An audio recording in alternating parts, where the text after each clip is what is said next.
Très souvent, on peut observer que les eaux des fleuves de la région, que ce soit la Garonne, la Dordogne ou la Gironde, sont très chargées en sédiments, très turbides. C'est lié à un phénomène qu'on appelle le bouchon vaseux. Alors ce bouchon vaseux se forme fréquemment dans les estuaires à l'interface entre les eaux de mer salées et les eaux douces.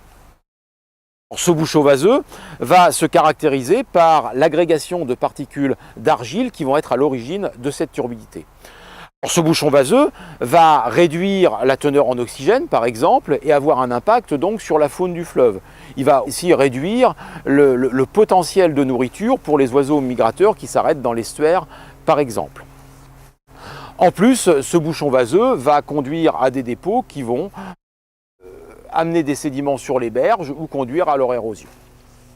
Alors ce bouchon vaseux va se déposer et se déplacer surtout au gré des courants. C'est-à-dire que lorsque la marée est importante, le bouchon vaseux va remonter dans l'estuaire.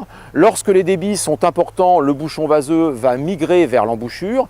Et lorsque les débits du fleuve sont faibles, le bouchon vaseux va à contrario, remonter vers l'amont du cours du fleuve.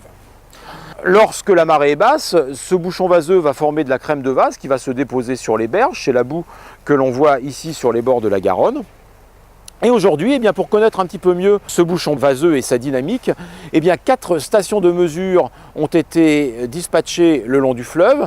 Il y en a une qui se trouve à Portetz, une à Libourne, une à Bordeaux et une à Pauillac.